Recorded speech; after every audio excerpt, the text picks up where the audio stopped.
Bonjour mes chéris, c'est Palou et ses histoires.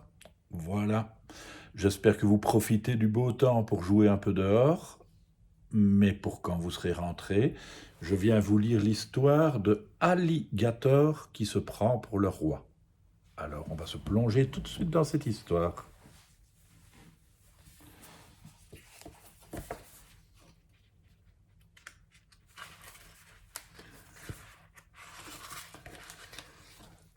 Adieu Eddie, adieu Johnny, la nouvelle star de la jungle, c'est lui. Son nom? Ali. Alligator, le beau rocker à la voix d'or.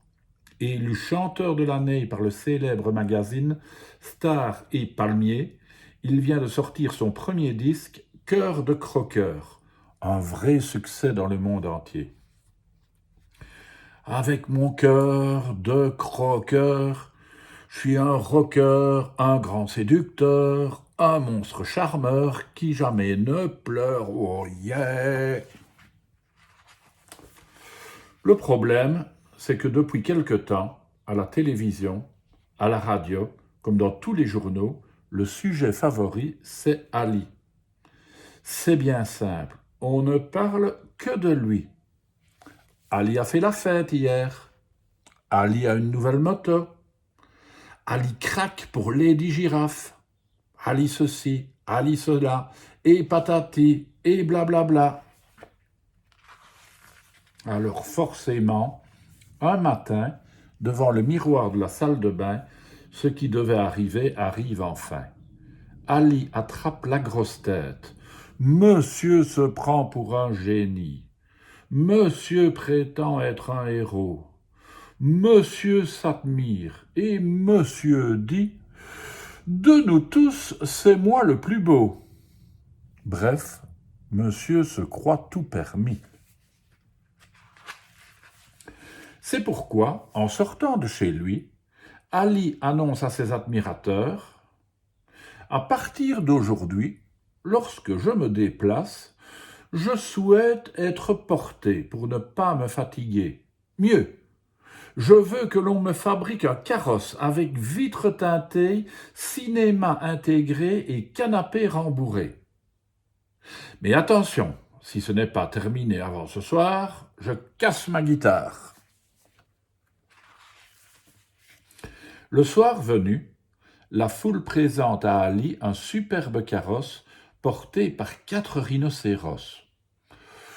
« Pas mal, dit Ali, mais les porteurs manquent un peu de couleur. Tout ce gris me rend triste. Qu'on les repeigne en rose, en jaune, en vert, en bleu, ce sera beaucoup plus joyeux. » Le lendemain, en se réveillant, Ali fait un nouveau caprice.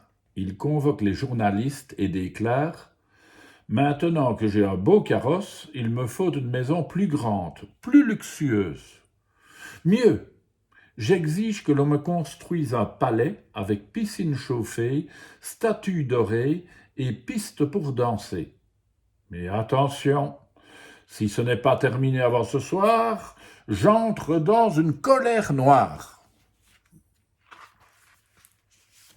Pendant des heures, toute la jungle travaille dur, et à la nuit tombée, le palais est enfin terminé. « Pas mal, dit Ali, mais cela manque de serviteurs. Vous, les singes, prenez ces plateaux et obéissez.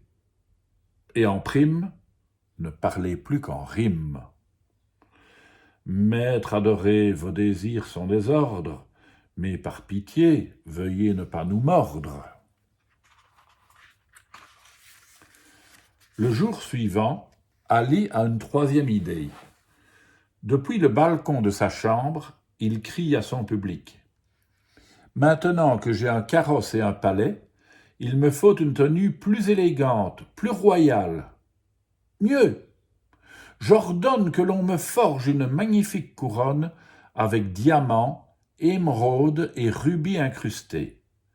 Mais attention, si elle n'est pas terminée avant ce soir, je vous croque tous à la sauce tartare. »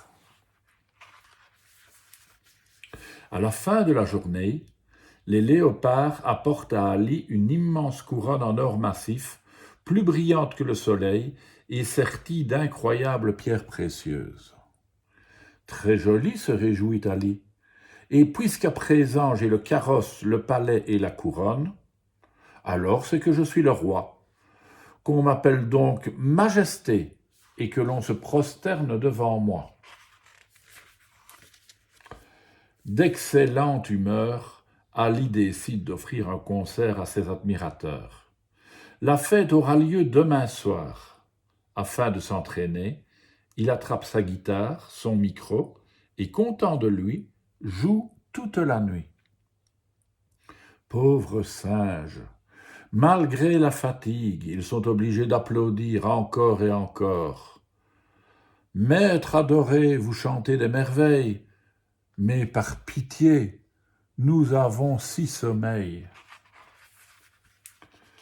Le lendemain, Ali dort jusqu'à midi. Puis il commence à se préparer pour le concert du soir. Pendant ce temps, dans les couloirs du palais, on grogne, on murmure, on complote. Trop, c'est trop, disent les rhinos. On en a marre d'avoir ce carrosse sur le dos. Trop, c'est trop, disent les singes. On en a marre de repasser son linge. Trop, c'est trop, disent les léopards. On en a marre de ses caprices de star. À 8 heures, avec ses bottes et son blouson de rocker, Ali sort sur son balcon pour chanter. Mais surprise, personne n'est venu l'écouter. Au lieu de ça, splotch! Un vieux babouin agacé lui lance une tomate sur le nez. Vexé, Ali s'enfuit du palais et court se cacher dans la jungle. Tu sais, lui dit une fourmi rouge pleine de sagesse, tout le monde t'apprécie, mais tu as été trop loin. Tes caprices t'ont rendu impossible, c'est pourquoi nous nous sommes éloignés de toi. Le cœur gros, Ali éclate en sanglots. Puis, pour soulager son chagrin, il se met à composer une chanson dans laquelle il demande pardon à tous ceux qu'il aime. En entendant les paroles et la peine d'Ali, peu à peu, la foule se rassemble autour de lui. « Plus jamais je n'aurai de caprice, promet-il tout penaud. D'ailleurs, pour vous le prouver, tenez, je vous rends ma couronne. » « Bravo, vive Ali !» crie le public ravi. Tout est bien qui finit bien. Le palais devient une magnifique école, le carrosse sert de jeu pour les plus petits, et Ali, heureux, prépare un nouveau disque. Quant à la couronne, brrr, elle coiffe désormais l'épouvantail du village. Voilà mes chéris, l'histoire d'Ali qui est terminée. On se retrouve demain pour une autre histoire. Bisous.